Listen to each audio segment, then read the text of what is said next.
The Orchard Park teenager is breaking barriers. He's not letting his disability stop him from the competition that he loves. News 4 sports reporter NFIlLIPOSKI talked to this young athlete and shares his inspirational story. There you go, Peter! Let's go! It's a sunny afternoon in Orchard Park, and senior Peter Reifenberg is competing in the 1-mile run for the Quakers. To be part of an organized league is something I always pursued in doing, so definitely joining track and field was one of the highlights of my early years so far. An accomplishment not many envisioned for the teenager.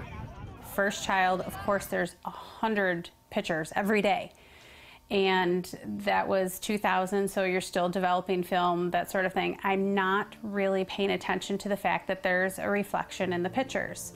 So when we get the diagnosis, I go back through all of my pitchers, and sure enough, in every single pitcher, there's a cat's eye reflection. At his 2-month wellness visit, doctors discovered Peter had retinoblastoma. His mom, Rachel, made a trip to Philadelphia to meet with specialists. The diagnosis was confirmed: cancer. That's when your world comes crashing down.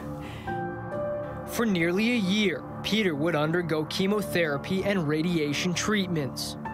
When you have this beautiful little child that all of a sudden is going to endure things that grown adults can't handle sometimes, and you have a 2-month-old child that you have to do this to save their life.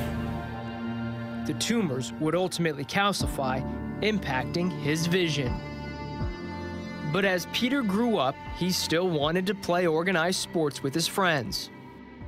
Then when it came to the point where he would ask us, I want to join a baseball team, I want to join a hockey team, Rachel would tell him, I'm sorry, you can't. I can remember having a talk with him one time when he was crying that he couldn't join the hockey team, and I asked him why he's so upset about it, that we can have just as much fun in the yard playing, and his answer was always he just wanted to make me proud. And what he didn't understand is I was already proud of him.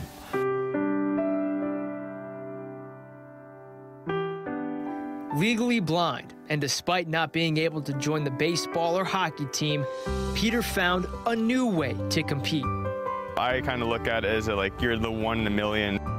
My sister-in-law, Laura, she did an Ironman, and I really think that that was the bug that he got just being there, because it was so inspiring.